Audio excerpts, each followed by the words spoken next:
যুব ভারতের বিশৃঙ্খলা তদন্তে সিট মাঠ ঘুরে দেখলেন জাভেদ শামীমরা। 13ই ডিসেম্বর যুব ভারতীতে যে ঘটনা ঘটেছে তা শুধু লজ্জাজনকই নয়, নজিরবিহীনও বটে। সেই ঘটনার মঙ্গলবারই বেনজির পদক্ষেপ করেছে সরকার। যুব ভারতী স্টেডিয়ামে ফুটবলার মেসির অনুষ্ঠানে বিশৃঙ্খলার ঘটনায় তদন্ত শুরু করলো 4 সদস্যের স্পেশাল ইনভেস্টিগেশন টিম বা এসআইটি। রাজ্য পুলিশের 4 কর্তাকে নিয়ে এই বিশেষ তদন্তকারী দল গঠন করা হয়। টিমে আছেন পীযূষ পান্ডে, জাভেদ শামীম, সুপ্রতিম সরকার, মুরলীধর শর্মা। এদিন 9টা 40 মিনিটে যুব ভারতীতে যান তারা। এরপরে যান বিধাননগরের সিপির অফিসে। ডিজিপি রাজীব কুমার, বিধাননগরের সিপি মুকেশ কুমার, ক্রীড়া সচিব রাজেশ সিনহাকে শোকজ করা হয়েছে।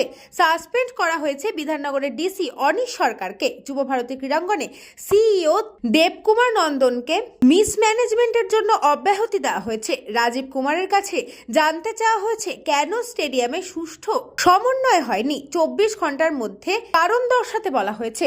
বিধাননগরের সিপি মুকেশ কুমারের কাছে জানতে চাওয়া হয়েছে কেন কমিশনের ভিড় নিয়ন্ত্রণে ব্যর্থ হলো। তাকেও 24 ঘন্টার মধ্যে জবাব দিতে বলা হয়েছে।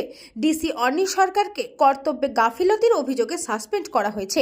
বিভাগীয় তদন্তের মুখে পড়তে হবে তাকে। একই সঙ্গে সার্বিক তদন্ত এগোবে। সেই তদন্ত করবে 4 সদস্যের এসআইটি। সেই মতোই এদিন সকালে যুব ভারতীতে যান জাভেদ শামীমরা। বিভিন্ন জায়গা পরিদর্শন করেন তারা। কিভাবে 13 তারিখ এত বড় অব্যবস্থা হলো, কিভাবে মেসির চারপাশে এতজন ঢুকলেন, কিভাবেই বা স্টেডিয়াম ভাঙচুরের মতো ঘটনা ঘটলো, সব দিকই তারা খতিয়ে দেখবেন বলে সূত্রের খবর। ব্যুরো রিপোর্ট, নিউজ বঙ্গ time. St. Augustine's Day School, Barrackpur.